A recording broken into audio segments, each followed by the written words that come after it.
algunos de los que nos llevaron a este lugar, de los que llevaron a la provincia a la debacle, pretenden que en menos de 9 meses hagamos lo que ellos no pudieron, no quisieron o no supieron hacer en 20 años.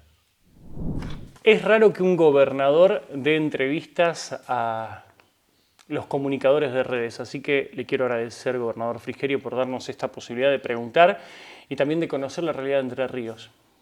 Comunicadores son todos, ¿no? Sí. No importa el medio de comunicación que usen. Me parece que parte de nuestra responsabilidad es informar y es responder preguntas de precisamente los comunicadores, sean de redes o de los medios tradicionales. Bueno, pero hay un tufillo que se huele que cuando la persona está en una función pública deja de responder a la ciudadanía y a los medios. Más allá de la cuestión ideológica y las chicanas. Hay muchas cosas que se hacen mal cuando el dirigente político llega al poder, ¿no? A la función pública.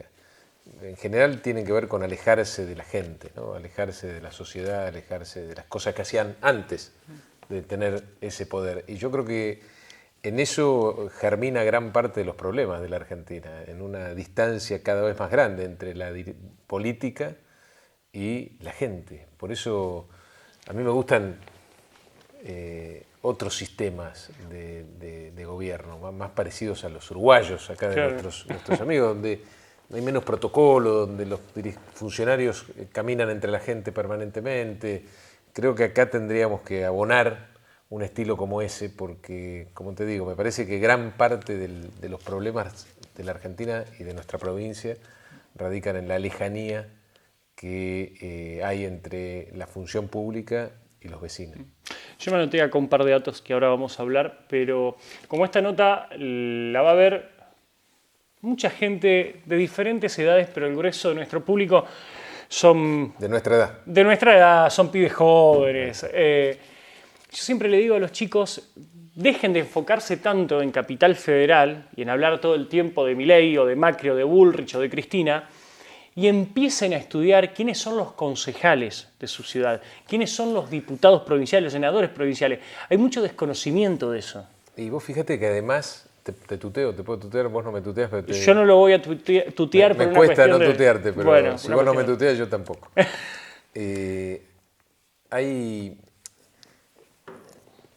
Pocos saben que los bienes y servicios públicos más sensibles para la sociedad están en los gobiernos locales. Claro. ¿No? Digo, más allá de la salud, de la educación, de la justicia, salvo los delitos federales, el que te saca la basura y te limpia la calle, digo, las cosas que hacen mucho a la calidad de vida están en los gobiernos locales. Y como bien plantea, hay una distancia muy grande entre la gente también y entender la relevancia de los gobiernos provinciales, incluso municipales, de las legislaturas provinciales, de los consejos deliberantes. Y muchas veces, desde el porteño centrismo que se vive en la Argentina, miramos solo la Casa Rosada. Estamos en la provincia de Entre Ríos y con un gobernador que durante la campaña, cuando fue candidato, lo llamaban el porteño que quiere venir a Entre Ríos, a gobernar Entre Ríos. ¿Por qué le decían el porteño? Bueno, lo peor que me decían era eso, no tenían muchas más cosas para decirme. Yo me crié acá, en Paranacito, viví mucho tiempo también en Buenos Aires, como muchos habitantes de la Argentina de distintas provincias, ¿no? Tuve muchas responsabilidades también en el sector privado y en el sector público, pero mi lugar acá, en el mundo es acá Villa Paranacito, para los que no lo conocen. Y no me voy a ir nunca de acá. Y espero también terminar mis días acá. Y cuando tengo oportunidad, en todos los momentos de mi vida, siempre estuve acá. En la pandemia la pasé acá. Estuve prácticamente 1 año y medio acá. Y me gusta que mis hijos también se críen acá, en otro ambiente.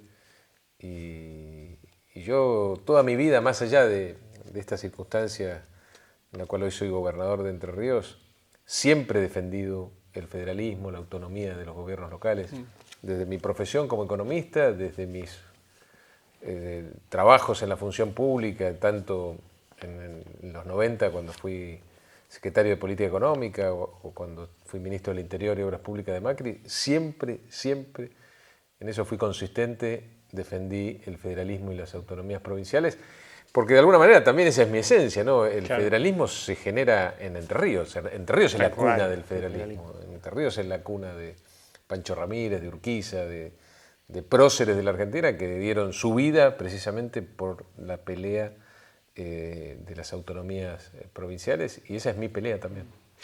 En algún momento, digo, va a haber que terminar con eso de porteños provincianos, porque Entre Ríos... Son las mismas peleas de hace 200 años en Argentina. Digo, el mundo habla del auto eléctrico y nosotros empujando la Chevy, pero más allá, digo, hasta ahora todos los gobernantes de Entre Ríos fueron de Entre Ríos y no la dejaron muy bien a su propia provincia.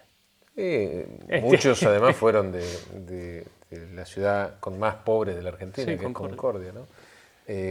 Previo a haberla gobernado además y haber generado o contribuido a generar esa situación tan dramática desde el punto de vista social y económico. Yo creo que son discusiones que no le interesan a la gente. Yo no me meto nunca en discusiones que percibo no tienen sentido para la gente y solamente tienen sentido para los políticos. Esta discusión del origen, de dónde sos, dónde estudiaste, son discusiones de la dirigencia política. La gente, los vecinos, lo que quieren es funcionarios que les resuelvan problemas. Digo, quieren pagar los impuestos para que también de la mano de contribuir con el Estado se le resuelvan un problema a la gente. Y después también en nuestra provincia, en Entre Ríos, pero creo que es un fenómeno que se da bastante a lo largo y a lo ancho del país. Los funcionarios, los gobernantes en general creen que los eligen para gobernar el Estado. Y a mí me eligieron para gobernar 1,5 millones de entrerrianos, no los empleados públicos o la gente vinculada con el Estado, ¿no? Pero hay una idea de que si vos pagás los sueldos y más o menos tenés del 1 al 5 los pagás y acomodás la parte estatal, ya está. Tener la gestión hecha, digamos. Es una partecita eso. Y además genera un incentivo perverso, que es incrementar el Estado. Por eso en Entre Ríos el 50% de la población económicamente activa está vinculada con el Estado. 50%. Es vergonzoso. Es una locura. Pero si vos te acostumbrás y te sentís cómodo gobernando solo para el Estado, el incentivo de agrandar el Estado o agrandar el gasto público, no los bienes y servicios del Estado, sino agrandar el gasto público, prácticamente va de la mano, ¿no? Porque eso te genera mayor comodidad y la posibilidad de perpetuarte en el poder, que muchas veces es el único norte de la dirigencia política. Vamos directamente con la gestión. En su discurso de Asunción dijo: vamos a hacer el gobierno más austero, abierto y transparente de nuestra historia. Y moderno. ¿Estaba muy quedado en el tiempo Entre Ríos? Sí. ¿En qué lo vio, por ejemplo? En muchas cosas. Primero en que a mí me toca el orgullo este hecho de ser la hermana pobre de la región centro, ¿no? De estar en la región más productiva del país y claramente ser la provincia con menor desarrollo relativo.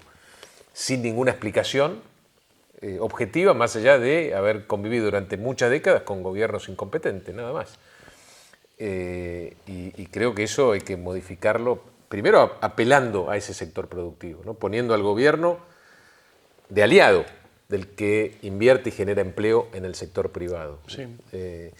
Y segundo, modernizando la gestión pública, poniendo tecnología en todas las órdenes, ¿no? Eliminando el papel. Nosotros tenemos el objetivo de eliminar el papel en la administración pública por la cuestión ambiental, porque sale muy caro y porque es muy antiguo y porque genera opacidad en la gestión. Es decir, vos necesitas también generar mecanismos en el Estado para que entre la luz, para que las cosas se vean, para que haya transparencia. Mirá, uno de los lemas que nosotros tenemos es: no podemos hacer nada que no se pueda explicar.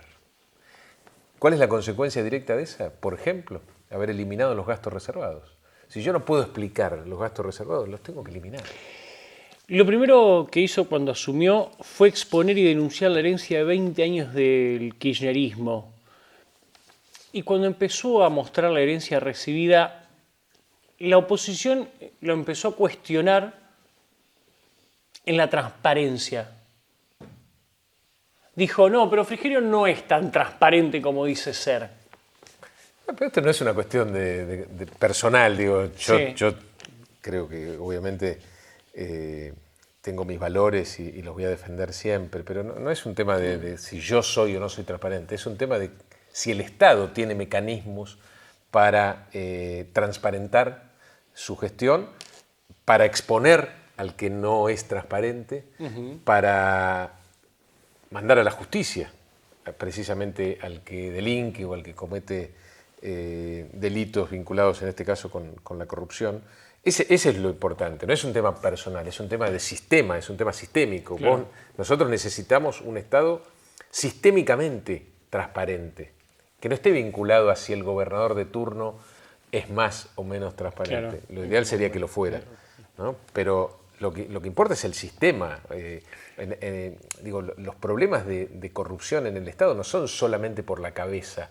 Muchas veces hay micro robos, micro curros en todas las dependencias públicas. Muchas de esas las encontramos en los comedores, en la compra de medicamentos. En cada acción del gobierno hay un micro curro, que cuando lo sumás es un macro curro. Claro.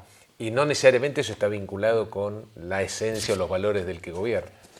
Ahora vamos a entrar a un par de puntos que cuando usted empezó la gestión que dejaron al descubierto, pero ¿usted cree que el pueblo entrerriano en su mayoría es consciente del robo que sufrió el Estado entrerriano? Digo, lo voy a decir yo, no quiero que lo diga usted, No sé pero si digo, Urribarri, la gestión de Urribarri.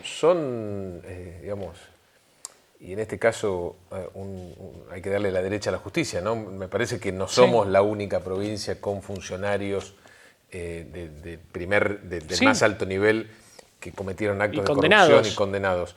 Somos de las pocas que sí lo hicieron o están en proceso, ¿no? No solamente gobernadores, digamos, otros vicegobernadores como Adam Vale, la causa de los contratos truchos. Muchos funcionarios que están o han pasado por la justicia, lo cual es algo para resaltar, digo. Sí. Me parece que es importante resaltarlo. Que la gente sea consciente, yo creo que la gente es consciente de las cosas que le faltan, ¿no? De las rutas que no están, de los hospitales que no están en condiciones, de las escuelas, muchas que se caen a pedazos. Me parece que la gente es muy consciente de lo que no está y de los aportes que ha hecho la ciudadanía al Estado permanentemente, ¿no? Y la gente es consciente también de que, digo, más allá de los hechos de corrupción, hubo una línea política que puso un enorme énfasis en sostenerse en el poder a cualquier precio, ¿no? Y la alternancia en el poder es una de las claves de la democracia. Que los espacios políticos se alternen tiene mucho que ver con la calidad de la democracia. Si en una provincia durante 20 años o 32 de los últimos 40 años gobiernan los mismos, eso no hace a una buena calidad de la democracia. Sobre todo cuando uno ve los magros resultados de esas gestiones. Las cosas se hacen con algún sentido, ¿no? Y esta idea de alentar la alternancia me parece que es muy buena, y también depende de los funcionarios, que no tenga funcionarios que se agarren al poder como una tabla de salvación, ¿no? El poder es una forma de realización, incluso hasta personal, ¿no? De poder decir, bueno, durante 4 años dedico mi tiempo y mi energía a solucionar problemas de la gente. Y con eso tiene que alcanzar, digo, como incentivo. Vamos a un par de puntos. Proceso de transparencia le puso acá la producción. Medidas y desfalcos que se detectaron. Se descubrió una deuda no contabilizada de unos 100.000 millones de pesos. ¿La deuda tiene 3 partes?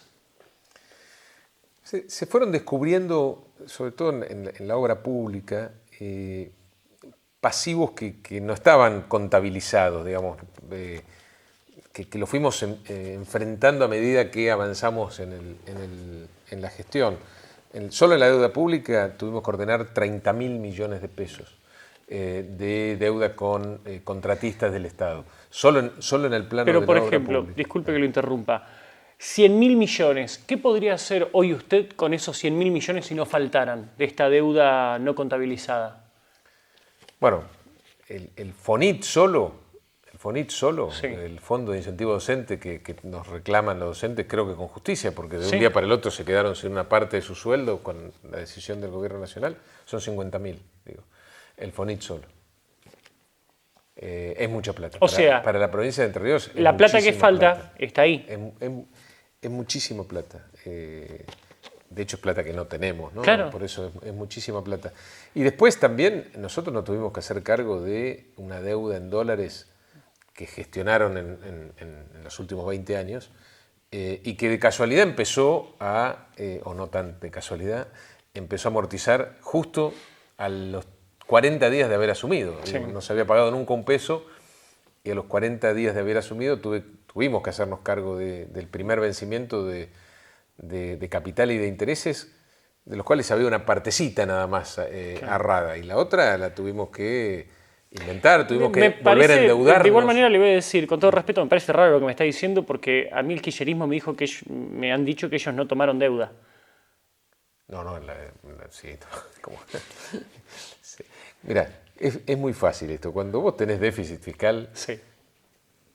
emitís o tomás deuda. Entonces usted me está diciendo que el kirchnerismo me está mintiendo. Las provincias no emiten, y si no tienen la maquinita de emitir pesos. El kirchnerismo emitió mucho y se endeudó también. Claro. Recordemos la deuda con Venezuela solamente. Sí.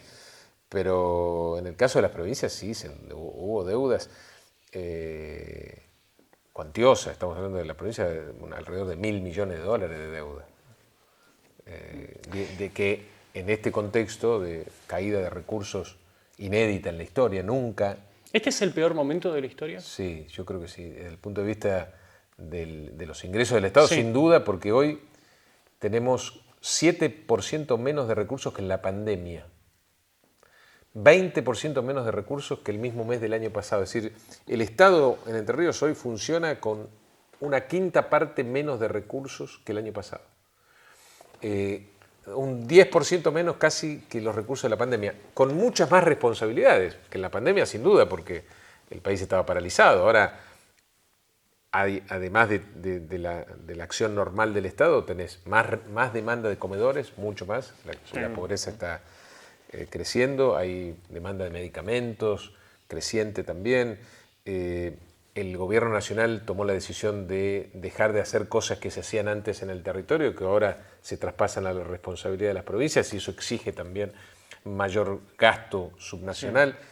Digo, menos recursos y más responsabilidades. Esto es inédito en la historia, por lo menos para no irnos tan atrás de los 40 años de democracia. ¿Y usted cree, les repito de nuevo la pregunta, que los entrerrianos toman conciencia de esto?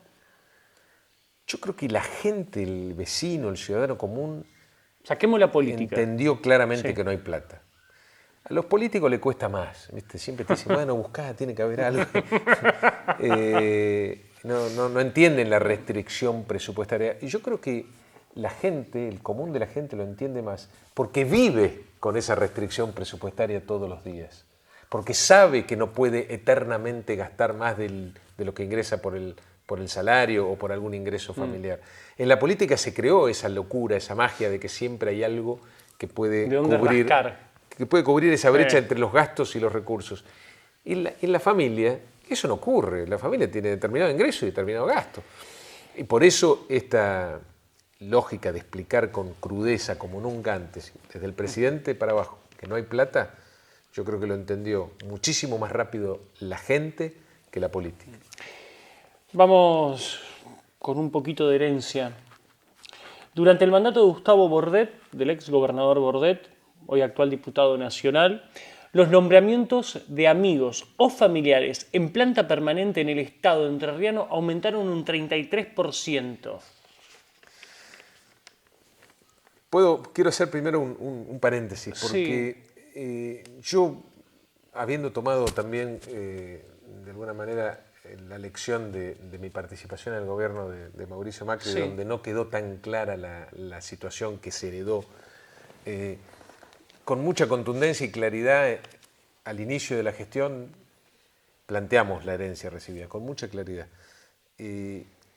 Después de hacerlo y de que quede claro, a mí no me gusta siempre ir para atrás, ¿no? Porque siento que ya está, que yo le aclaré a la gente lo que recibí y que independientemente de esa herencia, Yo no gobierno con beneficio de inventario, yo no puedo elegir qué parte me gusta de lo que heredé, sino que tengo que Sí. agarrar lo que me dieron y lo tengo que enderezar, ordenar y poner de pie. Con lo cual, hoy, después de haber pasado 8 meses, 9 meses, a mí me resulta un poco incómodo volver para atrás. Yo sé que está bueno, pero a mí me resulta incómodo porque, más allá de que puede ser una justificación de por qué no avanzo pero no más estoy rápido, hablando por el tema de yo justificación. siento que tengo que resolverlo igual, ¿se entiende? Digo, Sí, pero a ver, no lo digo por una justificación, digo, hay chicos que a esto no lo saben o no lo vieron. a ver, Entonces, pero está bueno a concretamente veces... el tema de los ingresos al Estado. Sí. Tomémoslo. Por ejemplo, a Paraná, cuando yo me crié en Paraná, y el chiste con mis amigos era como decir Cosquín, capital nacional. En Paraná decíamos Paraná, capital nacional del empleado público. Bueno, eso es algo que tenemos que cambiar incluso desde el punto de vista cultural. Claro. Que nuestra juventud tenga como expectativa mayor entrar al Estado no habla bien de nosotros. Y estamos trabajando para que la expectativa de la juventud sea ser emprendedor, puede ser también en el área tecnológica, que es donde más demanda de empleo va a haber, o lo que fuera. Pero el Estado no puede ser el único norte y faro de nuestra juventud. Precisamente por los privilegios, sobre todo, porque no te pueden despedir, porque tenés muchos meses de vacaciones, porque tenés una estabilidad que hoy en el mundo privado no está. Yo cuando discuto las paritarias también pongo eso en la mesa, ¿no? Hoy a muy pocos argentinos les alcanza el sueldo, pero al sector público, por lo menos, sabe que tiene ese laburo para siempre. En el sector privado, en Entre Ríos, por lo menos 5.000 puestos se perdieron. En el sector público, los únicos que dejaron de trabajar son los ñoquis, los hijos o familiares del poder que entraron por la ventana, el 50% de la planta política que nosotros dimos de baja, pero el resto sigue trabajando. Bueno, pero ¿por qué le decía hoy cuando le hablaba, por ejemplo, del tema de los nombramientos del ex gobernador? Porque otro dato que surgió es que había funcionarios públicos en la provincia de Entre Ríos que cobraban 2 y hasta 3 sueldos al mismo tiempo. Sí. Entonces, yo hoy veo mucho diputado nacional que antes estaba en la gestión del ex gobernador Bordetti, lo digo con todo respeto, que se están rajando las vestiduras y fueron partícipe, por acción u omisión, de que hoy estemos en esta debacle, porque que un funcionario cobre 3 sueldos cuando un jubilado, con perdón, no de la palabra que voy a utilizar, se está cagando de hambre, digo, ¿a qué responsables? Sí, pero digamos, lo importante también es entender ¿Qué vamos a hacer con eso? ¿Y qué hicimos? No, porque en muchos casos ya lo resolvimos. Bien. ¿Qué acciones se tomaron? Decreto, no se pueden tener más de un solo ingreso en el Estado. Bien. Nadie puede ganar más que el gobernador, porque también en algún momento tenía que ponerle un techo. Había salarios que triplicaban al del gobernador y no tenían ninguna lógica. Y eso también nos hizo bajar bastante el gasto público. Porque yo también quiero terminar con una frase que en la política se da mucho, que es: no toques eso porque no mueve el amperímetro. Viste que te dicen, bueno, ¿cuánto puedes? Bajaste estos contratos, bajaste este sueldo, ¿cuánto te mueve? Primero, es fundamental desde el punto de vista moral y de la posibilidad de mostrar fehacientemente lo que estamos haciendo. Autoridad moral para hacer los cambios empiezan por esas pequeñas cosas. Y después, cuando vos sumás muchas de esas pequeñas cosas, te empieza a mover el amperímetro. Otro dato del pasado, y terminamos acá, no vamos a hablar más del pasado, vamos a empezar a hablar de gestión, pero quiero que la gente tome conciencia cuando vea esta entrevista, pero no es para apañar a usted ni nada, sino también hablar de realmente tomar conciencia de lo que dejaron. Desaparecieron 80 vehículos oficiales de la provincia. Otros 80 automóviles eran usados por exfuncionarios para su uso personal o familiar. Ahora bien, eso fue lo que encontraron. ¿Qué hicieron ustedes? Bueno, terminamos con el uso de los vehículos para cuestiones ajenas a la función pública, que parecen una cosa obvia, ¿no? Pero no lo era. Y destinamos muchos de esos vehículos que no se usaban para la gestión, sino para llevar a los chicos a la escuela o lo que sea, a la policía, que le faltan y le siguen faltando un montón de vehículos. Y sobre todo otra cosa que hicimos, que me parece que son esas cosas que uno hace para el futuro, ¿no? Presentamos un proyecto de ley de transición porque muchas de las cosas que encontramos mal en la provincia se hicieron sobre todo en el último tiempo, ¿no? En el momento de la campaña, en donde parecía que había alguna posibilidad de seguir aferrados al poder. Y entonces lo que determinamos es que nadie más reciba eso que recibí yo en esos meses, ¿no? Licitaciones que se hacen sin tomar en cuenta si va a haber recursos o no va a haber recursos, inauguraciones que se hacen con la obra medio hacer, pero que rápidamente necesitamos una noticia en los medios para presentarla. Digo, chanchadas, ingresos de personal por la ventana, muchos familiares también del poder, ¿por qué no decirlo? Bueno, lo planteamos en una ley, en una política de Estado, para que nunca más pase eso. No importa quién es el gobernador, si el gobernador de turno está dispuesto a hacerlo o no hacerlo. Tiene que haber una norma que esté por encima de las valoraciones y ahora esa personales. norma está. Tenemos que terminar de sancionarla, pero esa norma va a existir. Es una norma que va a ordenar las transiciones, que en general en la democracia argentina son muy desordenadas. ¿Ustedes redujeron un 50% los cargos políticos? Sí. ¿Cómo? ¿Por qué estaban esos cargos y si los sacan, cómo siguen funcionando? Bueno, no funcionaba muy bien como estaba, así que no tenía que ver, evidentemente la cantidad de funcionarios políticos no estaba vinculada o correlacionada con la calidad de la gestión. Claro. Fue lo primero que entendimos y descubrimos. El Estado también funcionaba de alguna manera como una contención de militancia política, ¿no? Entonces vos generabas cargos para contener militancia, no para hacer mejor tu trabajo, para gestionar de mejor manera al Estado. Y con eso terminamos. Digo, el Estado no está para contener militantes. Y ojo que es una cultura que a veces trasvasa partidos políticos, porque a veces... Ya es algo cultural, muchas veces yo me encuentro con militantes que me dicen, yo milité para usted y no me dio un trabajo. Es como que hay una idea de que si vos militás, tenés un trabajo en el Estado, un conchavo en el Estado. El Estado te va a contener porque militaste. Bueno, eso es lo que hay que romper. Precisamente eso es lo que nos llevó a que el 50% de la población económicamente activa, de los que pueden trabajar en nuestra provincia, trabajen en el Estado, cuando en Córdoba y Santa Fe, que es con los que yo me quiero comparar porque me siento capaz de compararme con ellos, ronda el 30%. Se eliminaron las pensiones vitalicias para exgobernadores y ex vicegobernadores. Bueno, ese punto tiene que ver con uno de los principales problemas que tenemos en la provincia, que es nuestra caja, ¿no? Yo en la campaña me comprometí a defender la caja provincial de jubilados y a defender una bandera que es el 82% móvil. Tomé ese compromiso y dije que iba a hacer lo que tuviera que hacer para cumplir con ese objetivo. Un objetivo que claramente es muy complejo, porque la caja, cuando nosotros asumimos, estaba a punto de explotar. ¿Por qué? Porque a la política le es más fácil patear las cosas para adelante, que venga alguno y la arregle. ¿Yo por qué voy a asumir el costo político de hacer reformas difíciles, duras, si lo puede hacer el que viene? Bueno, a mí me eligieron para cambiar la realidad, no me eligieron para sostener las cosas como se venían haciendo en el pasado.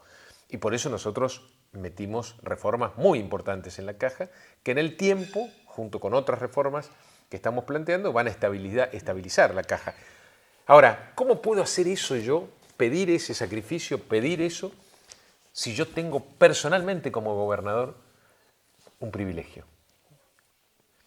Algunos me explicaron que eso tenía sentido, que muchos países había, que todas las provincias tenían una pensión, porque bueno, cuando uno es gobernador después es difícil de salir a buscar un trabajo. Yo lo entendía, no es que no le encontraba lógica a la idea de la pensión vitalicia de los expresidentes o de los exgobernadores, pero el momento no da para eso. Ojalá la Argentina pueda hacer, y nuestra provincia, las cosas bien en el futuro, como para que podamos volver a discutir esa posibilidad.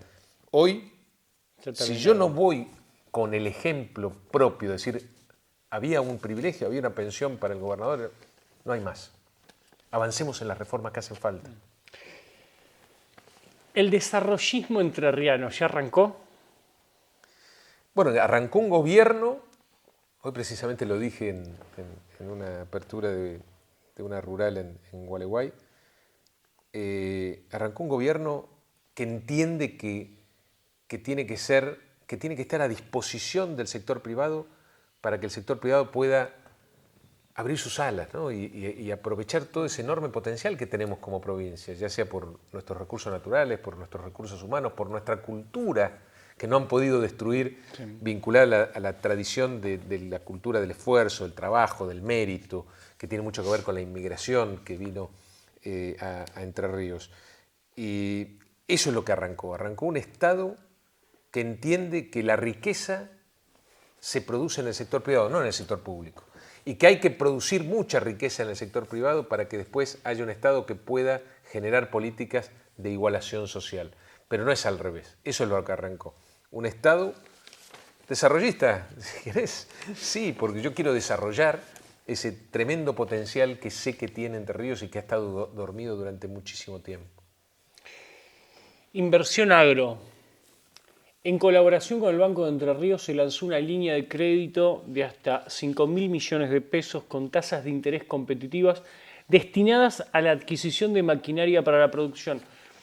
¿Por qué traemos esto a colación? Porque en un momento donde no hay líneas de crédito, ustedes dan este beneficio en la provincia. No solo ese, tenemos varias líneas de crédito que estamos trabajando también con el CFI. ¿Y cómo se hace en medio de la crisis?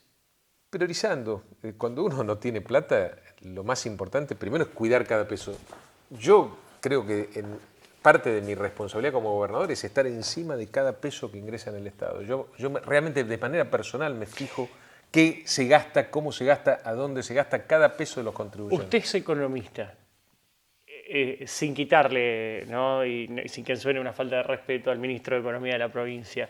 ¿Usted también está ahí, también como economista, mirando los números? Por supuesto, porque estamos en un momento de tanta complejidad desde el punto de vista económico, financiero, que yo tengo que estar encima de qué ingresa, de qué se gasta, de cómo se gasta. Tengo un buen equipo, pero hoy en día, en esta situación tan dramática, con la escasez de recursos que tenemos, tiene que ser una de mis prioridades cuidar cada centavo que entra al Estado y entra por el esfuerzo de los contribuyentes, que también la están pasando tremendamente mal. Con el tema de contribuyentes, otro punto que me pareció interesante para que lo charlemos, el porcentaje del impuesto inmobiliario rural destinado a la reparación de caminos en la provincia de Entre Ríos pasó del 30 al 50. Sí, en realidad pasó del 10 al 50, porque nunca se ejecutaba. ¿Nunca el 30 nunca existió? Nunca. Forma parte de las promesas, de los compromisos de campaña. Una de las principales deudas que tiene el Estado con los productores tiene que ver con la red vial, con los caminos de salida a la producción y las rutas provinciales. Son un desastre. Creo que Entre Ríos debe estar entre las 2 o 3 provincias con peor red vial de la Argentina. Y no es buena la red vial de la Argentina. Bueno, cuando comentábamos que veníamos a Entre Ríos, en nuestras cuentas nos decían cuidado con la ruta. Y sí, un desastre. O sea, la cantidad de autos que se rompen en nuestras rutas, de accidentes que se podrían evitar, es enorme. La gente cuando le dice, Frigerio, arregla las rutas. Pero tienen razón porque...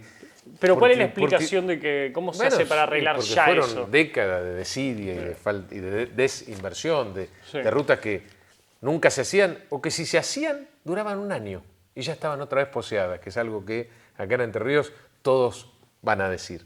Entonces, tenemos que hacer otras cosas. A mí me encantaría hoy arrancar, o me hubiera encantado en enero, arrancar con un plan de repavimentación de toda la provincia. No tengo crédito y no tengo plata. Pero bueno, ahí está, ¿no? El tema de priorizar, de cuidar cada peso. ¿Qué hicimos? Dijimos, bueno, vamos a hacer la repavimentación. Pero nuestra obligación es asegurar la transitabilidad. Hagamos por lo menos un plan de bacheo. Sí.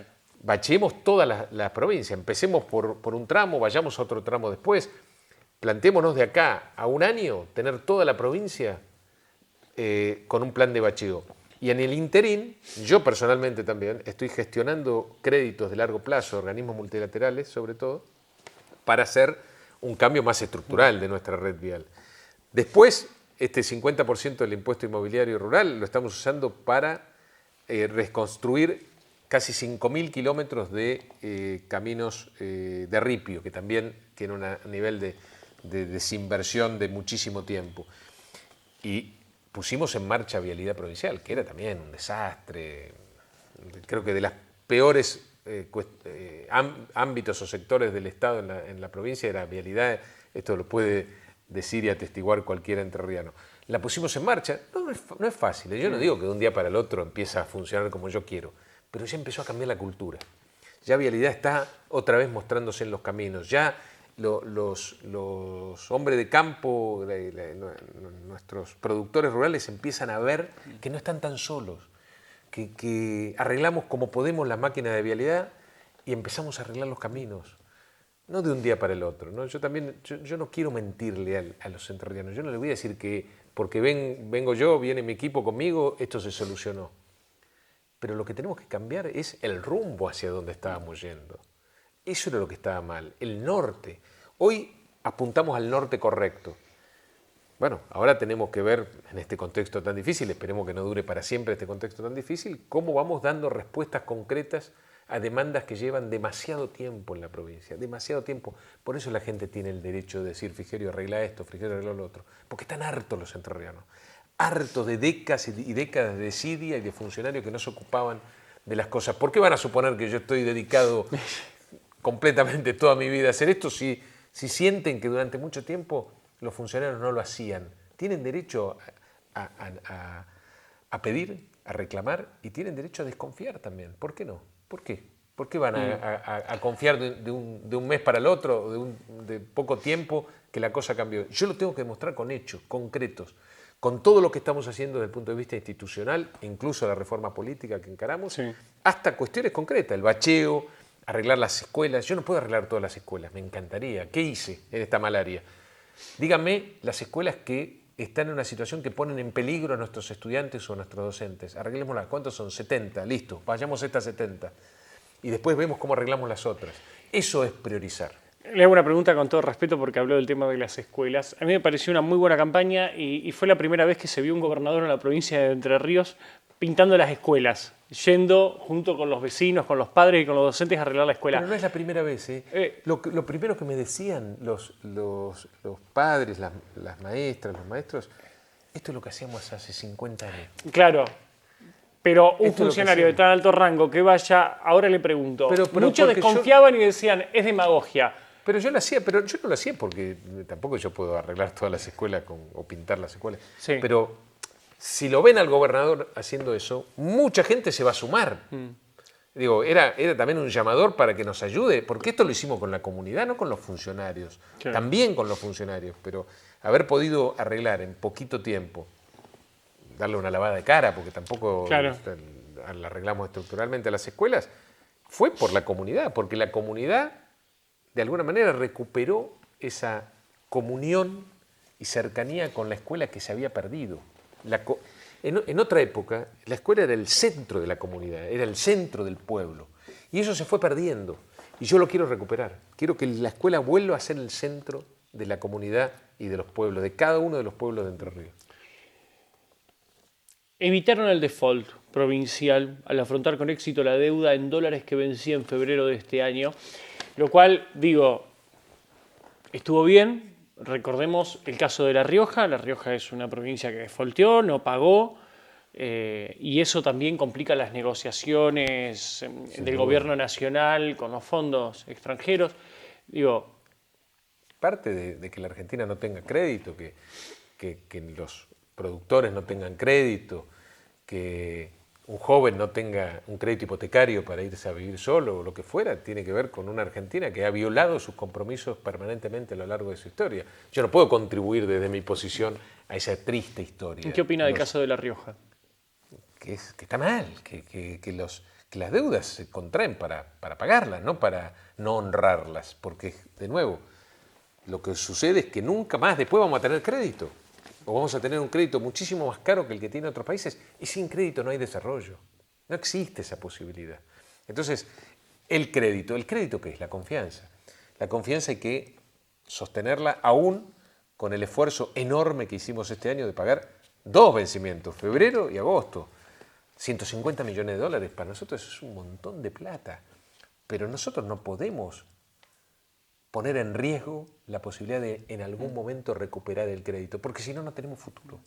Si no tenemos crédito, no tenemos maquinaria, no tenemos siembra, no tenemos vivienda para una vasta parte de la sociedad. Yo no quiero hablar del pasado, ¿no? Porque ahora estamos hablando de su gestión, pero ¿esta deuda cuándo fue tomada? Las gestiones anteriores. Pensá que el gobierno Kirchnerista en claro, Entre fueron Ríos. 20 años de un mismo signo político gobernando la provincia. Dentro de esos 20 años fue tomada esta deuda. Y todavía queda mucho para pagar. Toda. Sí, porque yo no voy a decir que yo generé los recursos para hacerla. Yo me tuve que endeudar también en pesos para pagar esa deuda, por lo menos el capital. Los intereses con enorme esfuerzo los pagamos. Pero no son momentos para, en el peor momento de la historia de la Argentina en términos fiscales, en términos de recaudación, a nadie se le ocurre achicar el nivel de endeudamiento. No tiene lógica eso. Los países en general no pagan la amortización de la deuda. Van generando, la van pateando para adelante, los países más desarrollados del mundo, ¿no? Porque también es un negocio para el que presta, Claro. siempre y cuando al que le prestan garantice que lo va a devolver. Bueno, eso es lo que tenemos que reconstruir.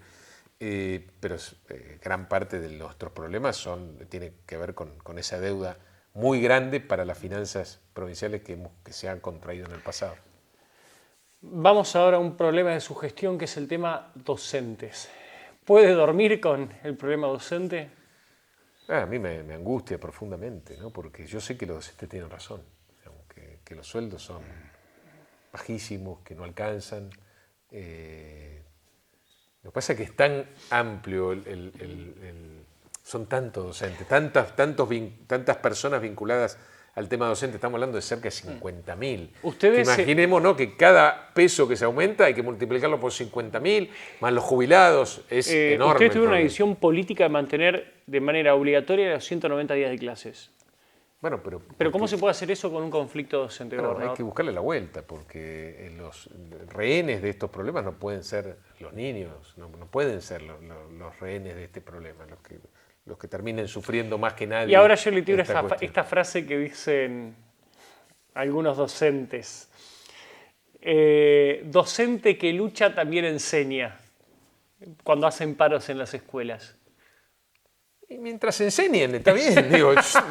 No, y tienen razón. A ver, separemos los temas. Yo no pongo en duda la situación dramática por la que están atravesando los docentes, como la que están atravesando los peones rurales, el que tiene un almacén, el que tiene un kiosco, el que tiene una pyme. Digo, la situación es dramática para todos.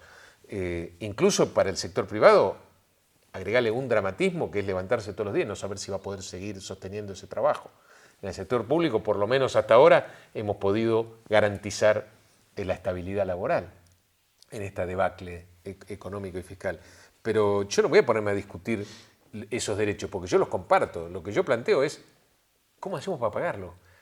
Porque el ajuste lo hicimos. No es que yo me planto desde una situación en donde estoy malgastando un montón de recursos. Yo cuido cada peso que entra en el Estado y aún así no me alcanza. No me alcanza para pagar lo que cada uno de los sectores merece. Incluso en el tema docente, nosotros estamos con una mirada especial y yo personalmente he participado en muchas reuniones. Lo mismo gremialistas me dicen, nunca vimos un gobernador reunido tanto en una paritaria directamente, porque para mí es un problema que me afecta incluso hasta de manera personal, el drama que se está viviendo. En el caso docente, a diferencia del resto de la administración pública, hay una variable adicional que fue una parte del salario que pagaba el gobierno nacional y que ya no la paga más. Por eso, FONIT estamos hablando. El FONIT y conectividad. Por eso es que estamos tratando de ver cómo resolvemos esa situación. ¿Qué van a hacer un FONIT provincial? Estamos acercándonos a un acuerdo con los gremios de los docentes. Yo espero que esta semana se resuelva, pero entendiendo que en la situación de los docentes hay una realidad distinta que hay que aceptar, sí, y hay que encontrar la vuelta. Le vamos a encontrar la vuelta. Bueno, se requiere acuerdos en cada uno de los 17 departamentos de la provincia. Bueno, además tiene ese problema, es ¿no? muy complejo. No es que vos arreglás con representantes gremiales de Acmer en Paraná, y por llegás, ejemplo. ¿no? Por eso tardamos más también. A veces claro. Muchos docentes ni siquiera saben cómo es. O sea, nosotros hacemos una propuesta, más o menos entendemos que es una propuesta razonable incluso para los gremios, y después eso hay que validarlo en 17 departamentos. en 17 asambleas. Se tarda, por eso estamos tardando más también, ¿no? Porque Claro. tiene un proceso de negociación que es mucho más complejo que el del resto de los sectores de la administración pública. Cuando van a negociar, ¿no? Perdón, otra cosa que tienen los docentes, que Sí. también lo estamos contemplando, es las distancias, los trayectos que tienen que hacer a veces de una escuela al otro, con 30 kilómetros de diferencia. Bueno, todo eso está poniéndose sobre la mesa porque hay particularidades del sector docente Me que hay gusta que el tema contemplar. docente, quiero que lo debatamos un poquito. Sí, yo estoy para Yo como debatir. ciudadano y como exalumno, yo desde muy chico he sufrido en las escuelas públicas, soy hijo de escuela pública, así que no me pueden decir ni oligarca ni nada. Adoctrinamiento político, y yo hice mi primaria y secundaria en Entre Ríos. Un adoctrinamiento muy fuerte que se vive en las escuelas, no sé si todavía los chicos lo vivirán. Y también algo que me llamó la atención, hace un par de meses un gran colega y amigo, Arturo Maluco, entrevistó a varios docentes afines a un gremio de Baradel. Y cuando Arturo Maluco le decía, ustedes tienen que ganar más, los docentes le decían, por supuesto, porque nosotros formamos a la gente. Perfecto, no hay discusión. Ahora, ¿ustedes se dejarían evaluar cada 5 meses? No, nosotros no tenemos que tener evaluaciones. Nosotros ya estudiamos para eso. Está mal. Yo creo que conozco a mis docentes Sí. entrerrianos. He tenido muchísimas conversaciones. Yo creo que esa sea la visión de la mayoría. Es la visión de una minoría muy politizada. Por eso muy le puse el politizada. ejemplo de en este Probablemente haya en algunos casos adoctrinamiento, pero creo que en Entre Ríos caso. Eso no sucede. sucede muy poquito. Me parece que Ok. por suerte tenemos buenos docentes, tenemos docentes sanos, tenemos docentes que entienden su responsabilidad de estar al frente de un aula y de formar alumnos. Por supuesto que siempre hay excepciones, pero son excepciones. Me parece que el grueso de nuestros docentes está comprometido con su accionar, con su función, con su ¿Y el con su sistema, razón de ser. el sistema educativo, gobernador? No, digo, esto más allá de las opiniones personales, Sí. objetivamente no ha funcionado, porque Ok. hoy tenemos alumnos de tercer grado que no saben leer ni escribir, alumnos de tercer grado que no comprenden un texto, que no saben hacer operaciones matemáticas básicas. Obviamente tenemos que cambiarlo. Por eso, la verdad que gran parte de mi premura también en resolver el tema salarial tiene que ver con ocuparnos de lo más importante, que es qué es lo que aprenden nuestros alumnos en las escuelas.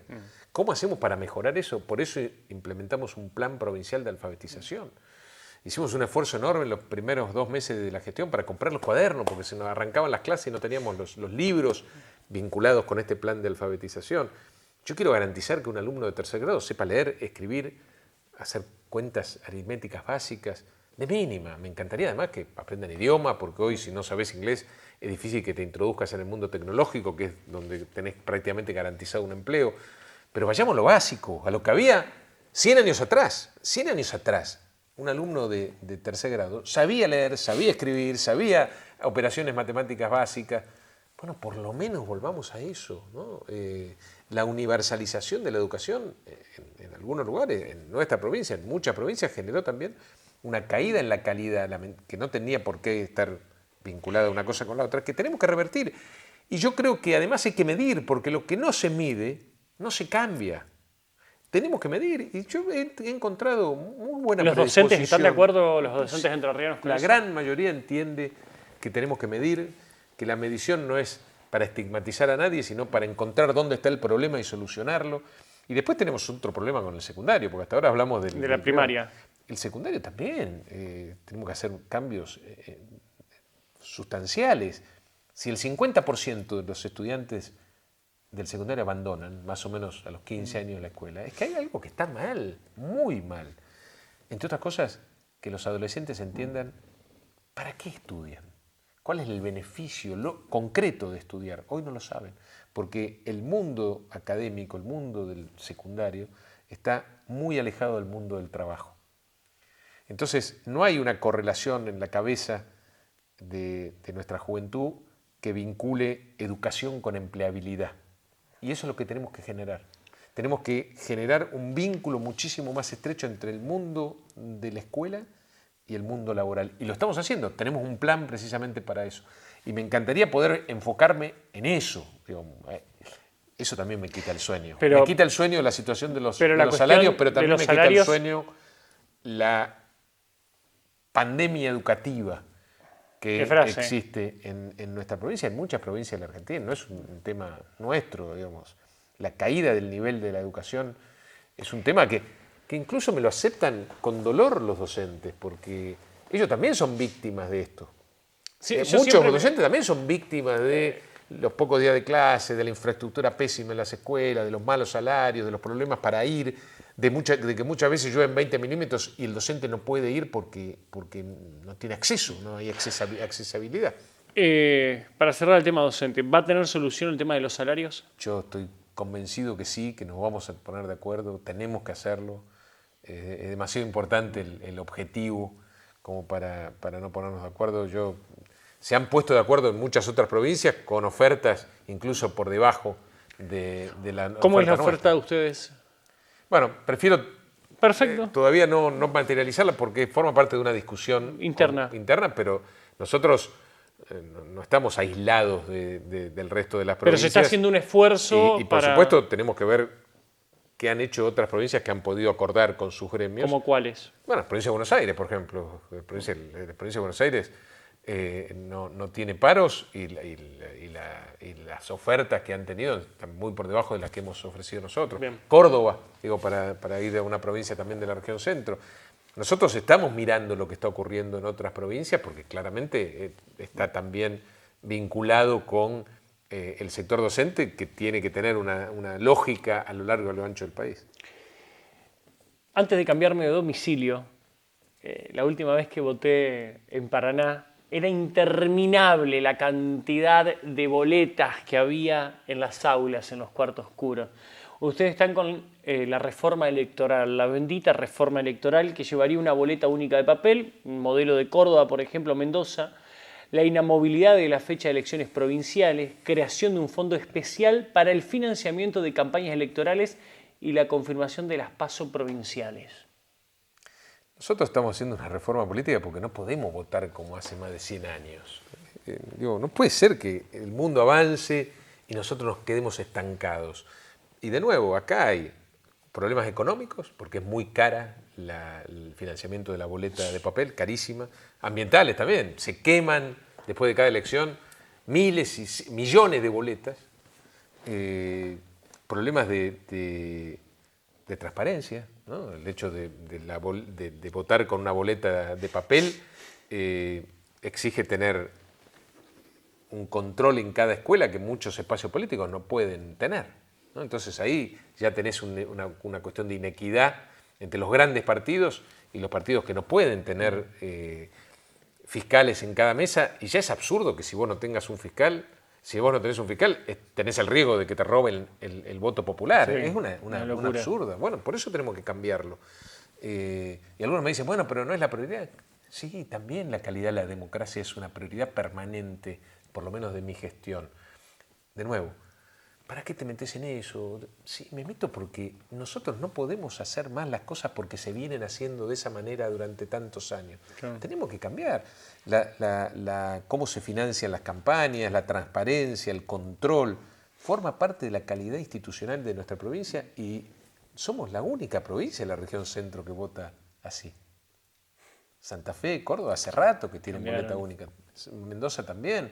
¿Por qué nosotros tenemos que estar abajo? A mí me enferma eso, me agarra un... Hay como un complejo ahí de... Pero yo quiero terminar con esa diferencia. Claro. Yo siento que los entrerrianos estamos para mucho más, para pelear de igual a igual con cualquiera. En algún momento fuimos la capital de la Argentina, sí, el faro de otras provincias.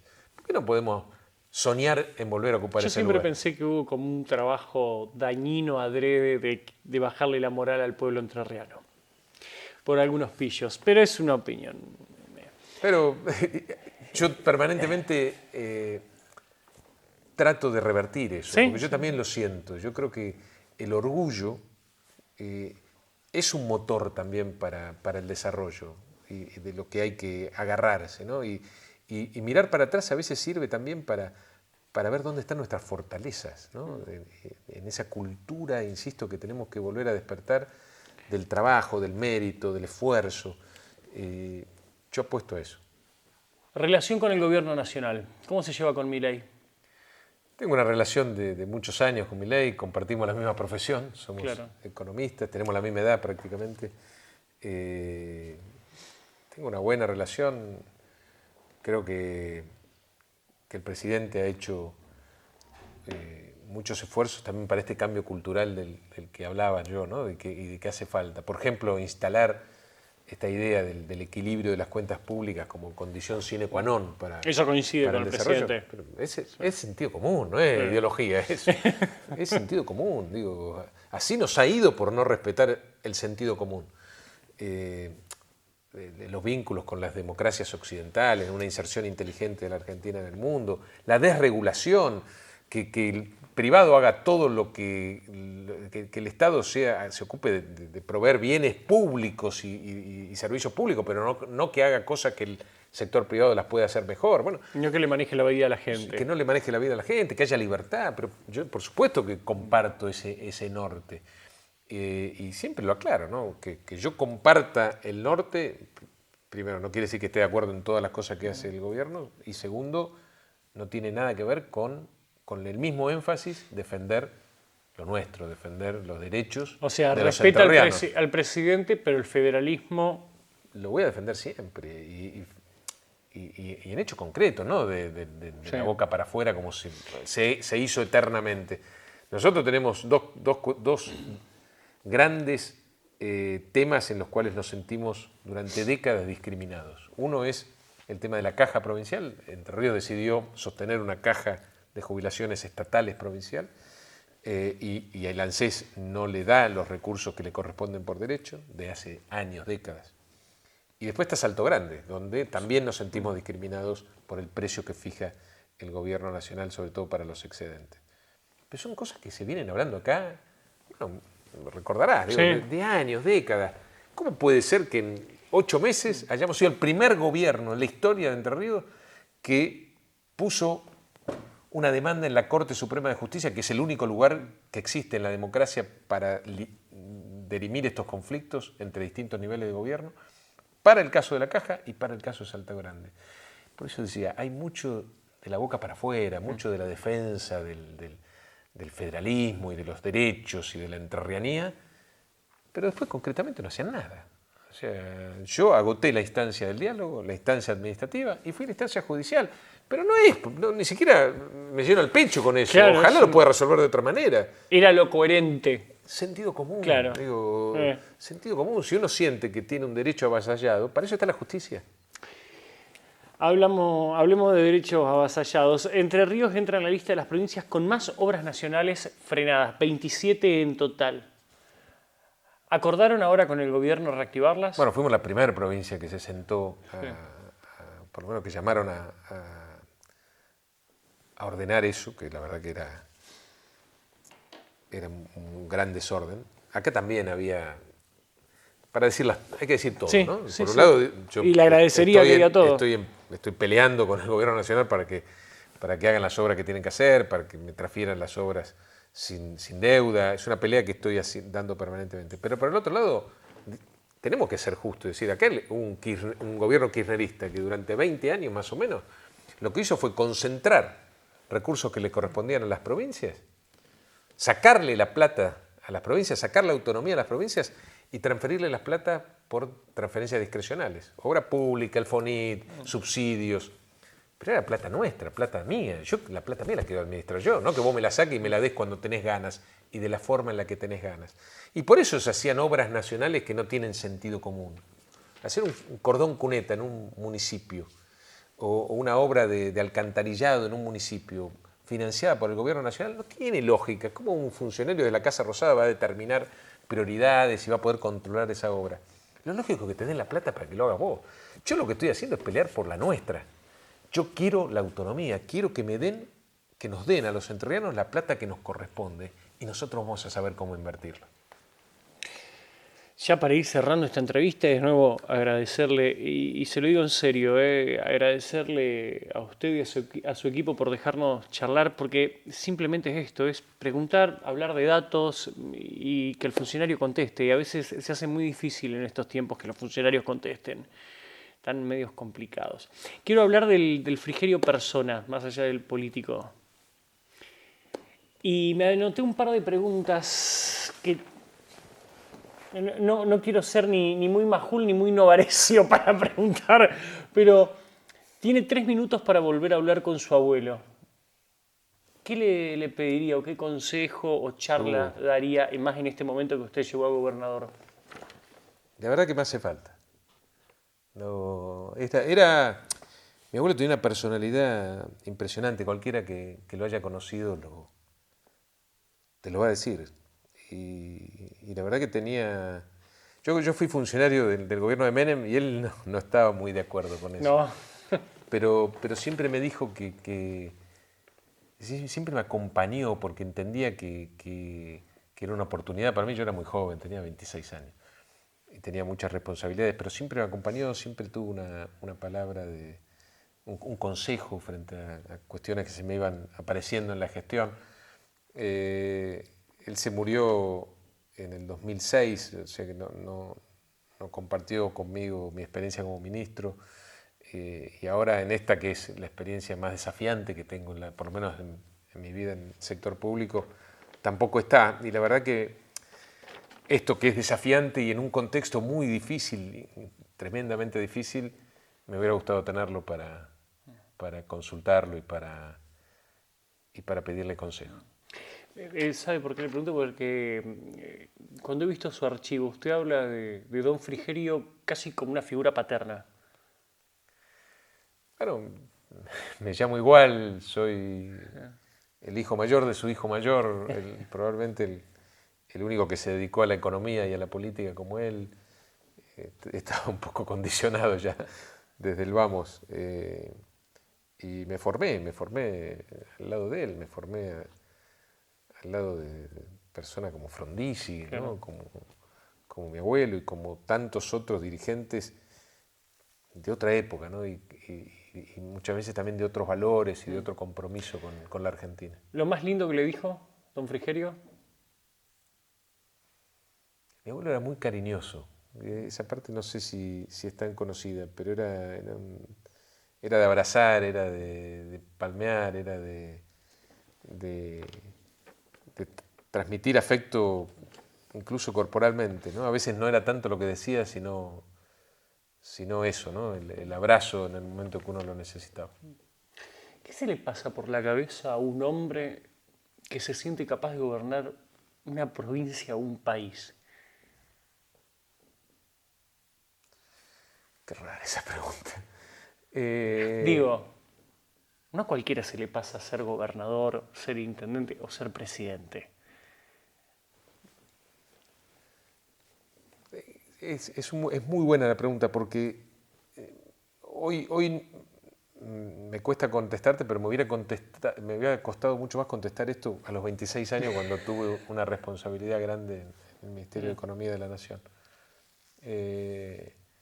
Y la verdad que en aquel momento me pareció muy natural que me elijan para ser en su momento subsecretario de Programación Regional, después secretario de Política Económica. Nunca me lo cuestioné y yo creo que para mí tiene que ver con el ADN, ¿no? Que uno lleva, con haber vivido y convivido con personajes de la política que han sido muy trascendentes para la Argentina y haberme formado ahí, ¿no? Yo creo que tuve una formación importante y lamentablemente eso se está perdiendo, ¿no? Hay un problema de recursos humanos en la política también que obviamente termina sufriéndolo la gente, ¿no? En términos de políticas públicas. Pero puede ser un poco irresponsable, pero la verdad que siento que uno se forma para estas cosas durante toda su vida, ¿no? Que no es un proceso, no que un día te levantás y crees que podés gobernar una provincia bien. Es un proceso, ¿no? Son muchos años de de aprender, incluso en el sector privado. Sí. Yo la mitad de mi vida la pasé en el sector privado, de mi vida profesional. Quedó pensando. Sí, porque no sé qué se me pasa por la cabeza. Pero Pero también sé que si bien se me pasa por la cabeza y acá estoy gobernando mi provincia, esto no es para toda la vida. La verdad que hay un costo grande, familiar, personal, de salud, porque son es lugares consciente de eso, ¿no? Sí, totalmente. Yo creo que le hace muy mal a la política, o le hace muy mal a la política políticos que no sientan que pueden hacer otra cosa. Me parece que tener la opción de hacer otra cosa, de dedicarte profesionalmente a otra cosa, de querer estar con tu familia también. Y bueno, yo estuve acá en esta casa en la pandemia después de haber sido ministro del Interior, 4 años muy intensos también, ministro del Interior y Obras Públicas. Y disfruté muchísimo estar con mi familia, más allá de lo dramático de la pandemia, ¿no? Pero estuvimos acá, en esta casa, en este lugar, en Paranacito, los 4 muy unidos después de 4 años muy duros y de muchas veces que no estuve en casa. Así que me parece que también disfrutar y ser consciente de tu responsabilidad y del lugar que ocupás es muy importante en la política, pero también la opción y tener la posibilidad de no necesitar de esto para vivir, desde todo punto de vista, no solo económico, me parece que le hace bien a la política. Desespera encontrarse con algo diferente en el poder. Ejemplo, usted asumió, sabía que iba a estar complicado, pero Sí, dijeron, no tanto, ¡epa! no ¡Epa! no tanto. Claro, por eso. No tanto, la verdad que no tanto. Sí, por supuesto que tengo días donde lo siento más y días donde me levanto más entusiasta y optimista, pero hoy lo dije porque lo siento, yo no digo las cosas que no siento. A mí lo que me da fuerza es sobre todo reunirme con productores, con pymes, con comerciantes, que a pesar de estar pasando el peor momento, sienten como yo que vamos a salir adelante, que estamos hechos de una madera que puede sobrellevar esta dramática coyuntura que nos ha tocado vivir. Y eso me llena de pilas, digo, si hay alguien, un productor rural que no solo sufre la opresión del Estado, sino que además sufre la sequía, sufre la inundación, igual todos los años va y siembra y se endeuda, invierte. ¿Qué nos queda a nosotros? ¿Qué podemos hacer? ¿En Sino qué, imitarlos. ¿En qué piensa cuando se va a dormir? Todavía duermo bien. Todavía no Eh, le afecta el sueño. no descanso porque llego muy cansado también, ¿no? Sí. Al final del día, la verdad. Pero trato de pensar en cosas positivas, ¿no? A pesar de todo. Ahí del otro lado están los entrerrianos. Un mensaje. Primero agradecerles la tremenda responsabilidad que me dieron, el coraje de haber apostado por otra cosa después de tanto tiempo, ¿no? Porque también hay que tener coraje como sociedad, de ir a buscar algo que no sea el malo conocido, ¿no? De arriesgarse a un cambio. Y eso para mí genera una enorme responsabilidad sobre mis hombros. Estamos sembrando, estamos haciendo cosas que se ven, pero también muchas cosas que no se ven y que yo estoy seguro que pronto van a poder ser percibidas por la sociedad. Y como todos, como el 1,5 millones de entrerrianos que tengo la responsabilidad de gobernar desde el Estado, yo apuesto a que salgamos adelante, apuesto a que el presidente le encuentre la vuelta a la macroeconomía, que podamos estabilizarnos, que podamos volver a crecer y que de la mano de eso podamos desarrollar en nuestro territorio, en nuestra provincia, todas las políticas que tenemos pensadas hacer, en educación, en salud, en seguridad, en infraestructura, en desarrollo local. Lo vamos a hacer. Estoy convencido de que en estos 4 años vamos a hacer una transformación de nuestra provincia que que no va a ir nunca más marcha atrás. Un mensaje a los jóvenes que están descreídos de todo en Entre Ríos. Bueno, tengo ese principal desafío, ¿no? Retener talentos, retener juventud que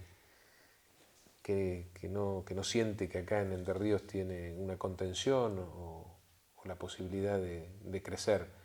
Yo siento esa responsabilidad, siento la responsabilidad de los jóvenes que se van de la escuela a los 15 años o porque no sienten que la escuela les sirve o porque las adolescentes se embarazan o porque necesitan salir a trabajar. Tengo que encontrar una alternativa para eso y por supuesto es parte de mis objetivos más importantes. Yo creo que también a esos jóvenes les voy a dar una respuesta si podemos cumplir con esto que hablábamos al principio, ¿no? Transformar Entre Ríos en la provincia más transparente, más abierta y más moderna de la Argentina. Los jóvenes buscan eso también, ¿no? Dice el himno provincial, la Entre Ríos que Urquiza soñó. Complete la frase. Un Entre Ríos que vuelva a ocupar el lugar de relevancia que ocupó hace 150 años. Yo creo en un país federal, creo en un país que salga de este ambacentrismo o porteñocentrismo que nos ha causado tantos problemas y creo que Entre Ríos puede tener un lugar protagónico sin duda en eso, por historia, por lo que fue, pero también por el enorme potencial dormido que tenemos y que yo quiero, aunque sea en un pedacito, ayudar a despertar. Frigerio, nos vemos en 2 años y medio. Bueno, puede ser antes también. Puede ser antes, pero vamos a repetir la entrevista en 2 años y medio. Bueno. Muchísimas gracias, gobernador. Un placer.